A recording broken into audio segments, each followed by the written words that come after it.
अस्सलामुअलैकुम दोस्तों, कैसे हो? ठीक हो? खैरियत है?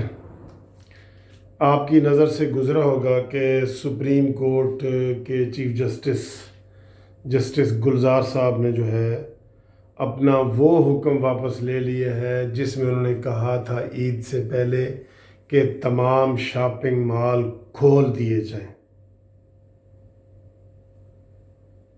हम सब सीनियर वकील और सब लोग और आम लोगों ने भी ये महसूस किया था कि ये चीफ जस्टिस का ये काम नहीं है कि आज खुद नोटिस में जनाब चीफ जस्टिस ऐसे आर्डर करें बग़ैर किसी तसल्ली के, बग़ैर किसी दलाइल के।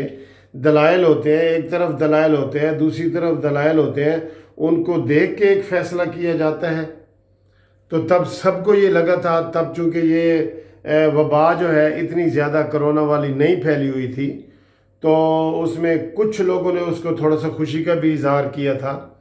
लेकिन अब देखें, आज उन्होंने अपना वो आर्डर वापस लिया, खुद ही वापस ले लिया।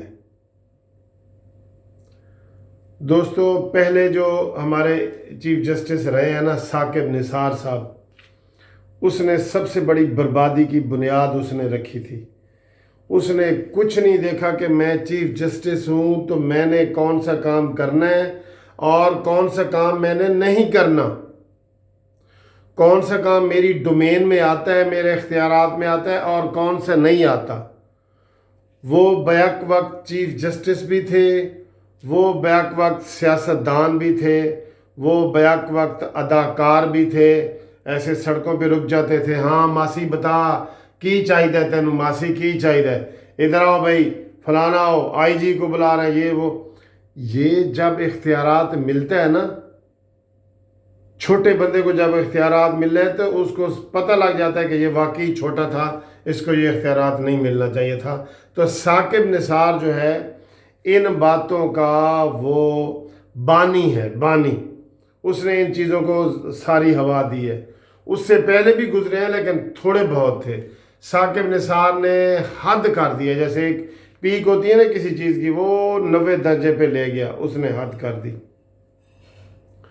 और उसने सियासत की, उसने ड्रामेबाजी की, उसने लीडरी की, उसने दौरे किए, उसने बाहर के मुल्कों में फ़ंड इकट्ठे किए, बाबा रहमता बना, वो सारा उसने जो है ना बाद में आजकल वो मुंह छुपाए फिरता है किसी अदालत के अंदर, किसी बार रूम के अंदर, लाहौर में, कराची में, फैसलाबाद में।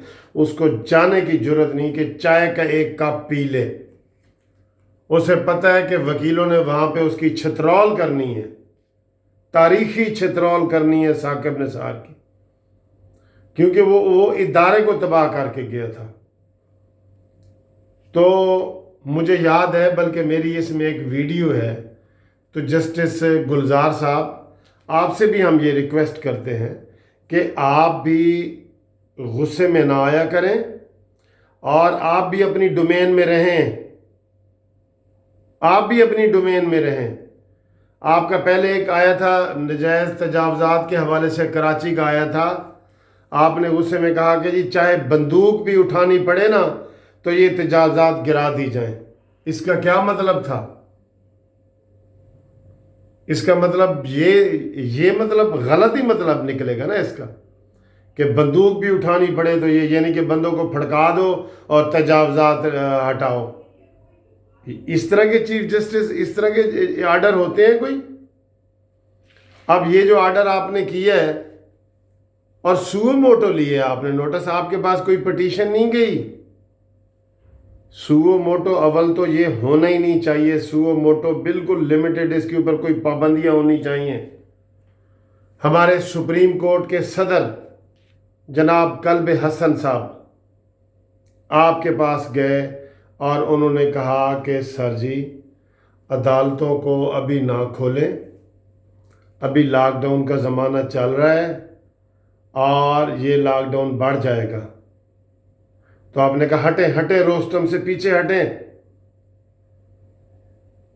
और ये इंसाफ होगा। जैसे इमरान खान ने किया ना कि उसने कहा जी दो चीज़ों को चुन लो, मईशत یا زندگی، تو اس نے کہا جی میں معیشت کو چنوں گا، اس میں بھی وہ فیل۔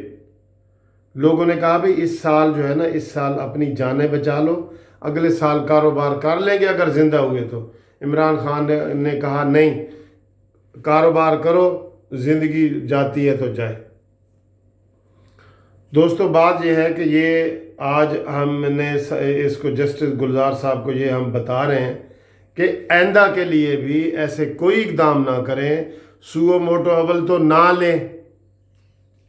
آپ سے جو پہلے تھے جسٹس آصف سعید کھوسہ، اس نے کوئی سو موٹو نہیں لیا، ٹھیک ہے؟ تو آپ بھی نہ لیں، نہ آپ کا بنتا ہے۔ آپ باقی ججوں کو تو منع کرتے ہیں، ہائی کورٹ کے چیف جسٹس کو پہلے یہ لیتے تھے، ان کو منع کر دیا بھئی کوئی نہ لے۔ تو آپ بھی ایسی مثالیں قائم کریں، آپ بھی ایسی مثالیں قائم کریں، اتنے سخت آرڈر نہ پاس کریں۔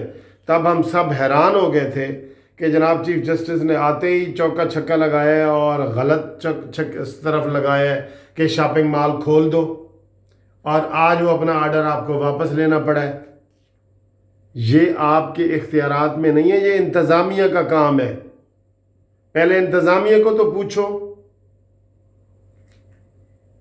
آج کل تو یہ رواج بن گیا کہ چھوٹا سا مسئلہ ہو تو چیف جسٹس کو کہتے ہیں نوٹس لو۔ اس کی وجہ اصل یہ ہوتی ہے کہ یہاں انصاف مل نہیں رہا ہوتا۔ آپ اپنی عدالتوں پہ توجہ دیں۔ سب سے زیادہ جو پریشان لوگ ہیں نا عدالتوں میں آنے والے ہیں، میں آپ کو بطور سینئر وکیل بتا رہا ہوں، قسم خدا کی، عورتیں لوگ روتے ہیں کہ یار ہمارے پلاٹ پہ گنڈوں نے قبضہ کر لیا ہے اور 10 سال ہو گئے ہیں، ہم نے گھر کرائے پہ دیا تھا اس کے اوپر قبضہ ہو گیا ہے، 20 سال ہو گئے ہیں، میرا کیس نہیں نکلا، 30 سال ہو گئے ہیں۔ تو اس کی طرف آپ توجہ دیں، اور اگر آپ اتنے ہمت والے ہیں نا تو زیرو بیلنس کر کے جائیں۔ اس وقت بھی لاہور ہائی کورٹ میں 40 لاکھ سے زیادہ کیس پینڈنگ پڑے ہیں، تھوڑے نہیں ہوتے۔ اسی طرح لوور کورٹوں میں تو اور برا حال ہے۔ آپ پوری توجہ ادھر دیں، سیاست کی بجائے نا ادھر پوری توجہ دیں۔ کوئی از خود نوٹس نہ لے۔ آپ کے اوپر تنقید ہو رہی ہے، لوگ ڈر ڈر کے کر رہے ہیں تنقید، لیکن میں آپ کو واضح پیغام دے رہا ہوں کہ آپ جو سو موٹو نوٹس ہے، از خود نوٹس جسے کہتے ہیں، وہ کیس آپ نہ لیں، آپ عدلیہ کی طرف توجہ دیں۔ زیرو بیلنس کر کے جائیں، ہم آپ کو دونوں ہاتھوں سے سلام کریں گے، اور اس کی ضرورت ہے۔ لوگ گل سڑ رہے ہیں، 20 سال کے بعد عدالتوں سے نکلتے ہیں جی بے گناہ، تو وہ 20 سال جو جیل میں وہ رہا ہے وہ اس کے کدھر جائیں گے؟ اسی طرح پراپرٹیوں کے مسئلے ہیں۔ تو آپ کے لیے آج خصوصی طور پہ میں نے یہ ویڈیو بنائی ہے کہ خدا را اپنے شعبے کی طرف توجہ دیں، اور جو پیڈنسی ہے، جسے پیڈنسی کہتے ہیں، جو ہمارے کیس التوا میں پڑے ہیں، پینڈنگ پڑے ہیں، اس کو زیرو کرنے کا ٹارگٹ ذہن میں رکھیں، پھر ہم آپ کو مانیں گے۔ آپ کے لیے یہ ہماری ریکویسٹ ہے۔